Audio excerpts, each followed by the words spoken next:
Great. Let's go. Mee haa eegallu.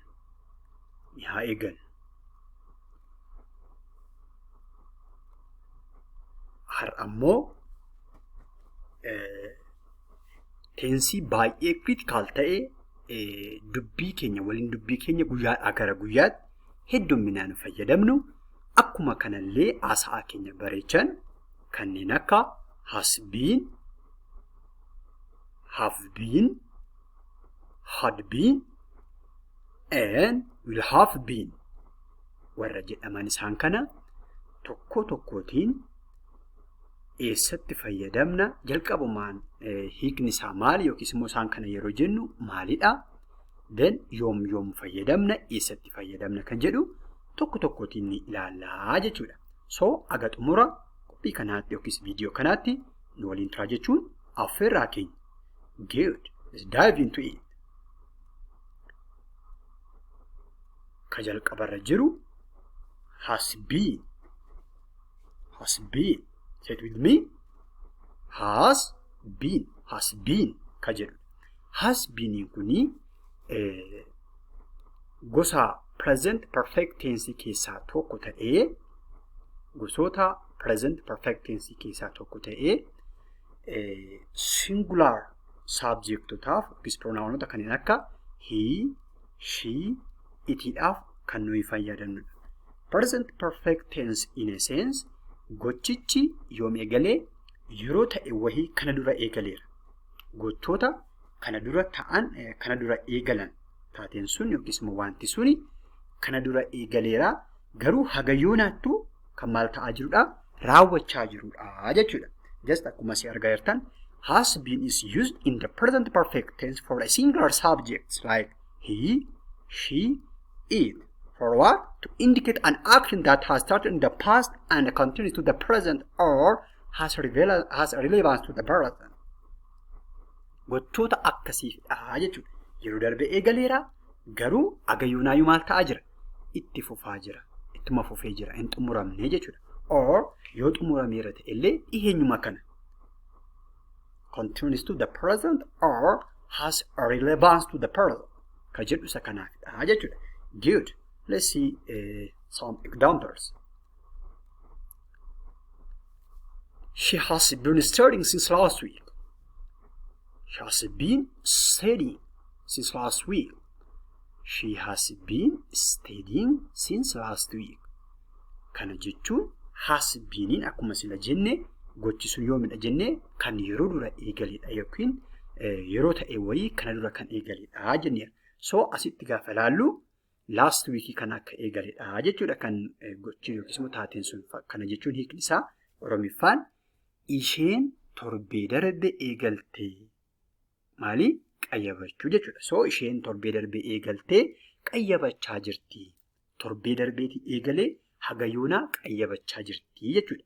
Yoom eegalee torbee darbe qayyabachuun ishee jechuudha. So haga yoonaayyuu maal gochaa jirti qayyabachaa jirti. So waan akkasii kana afaan Ingiliffaatiin jechuu barbaan she has been studying since last week.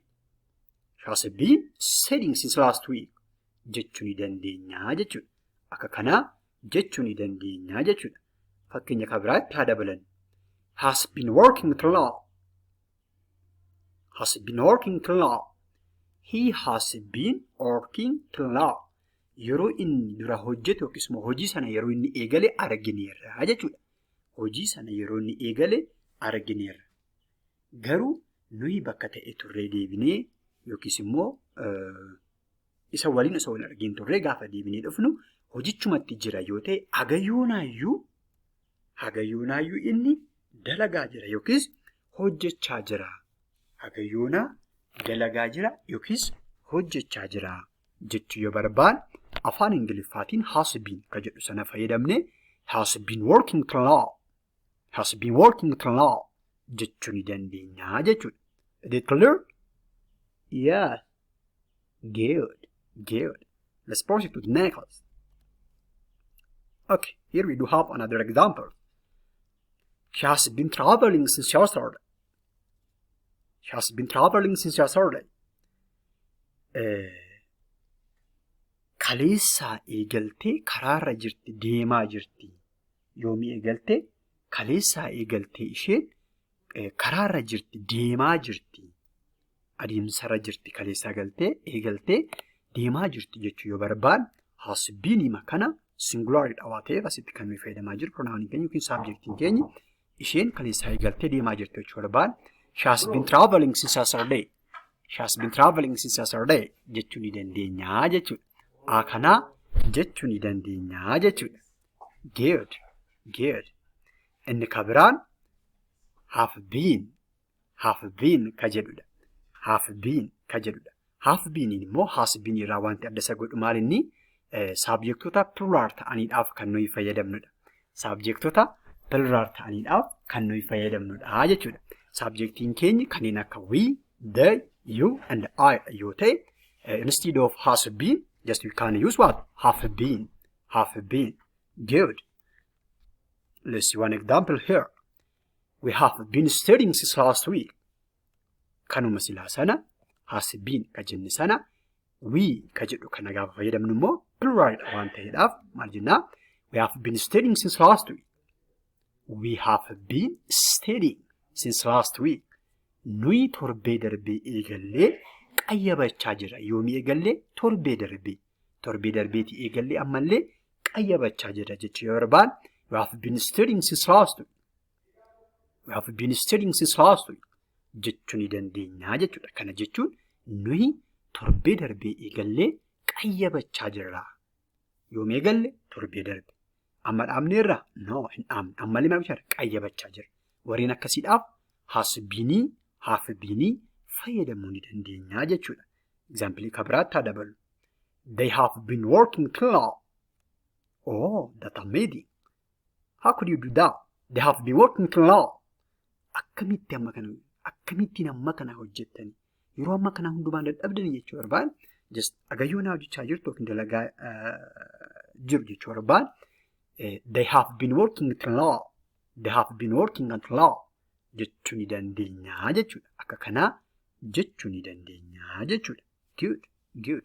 Interesting. Do you have any ambiguity here? No. Is it clear? Yes.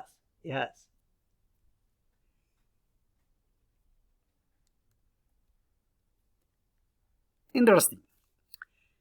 I have been traveling since yesterday. Inis gosootuma plural keessattidha kan inni hammatamu sana ta'uudhaan yoo baate so kaleessaa qabee karaaraan jira yookiis deemaan jira karaaraan jira jechuu barbaanne I've been traveling since yesterday. Jechuu ni dandeenya jechuudha. I've been traveling since yesterday. I have been traveling since yesterday. I've been traveling since yesterday. Jechuu ni dandeenya jechuudha. Kaleessaa qabeen karaaraan jira, imalaan jira jechuu barbaanne kana jechuu ni dandeenya jechuudha. Will have been fi had been immoo sessionii kan dhufu yookiin paartii dhufutti ni ilaallaa jechuudha. Thank you.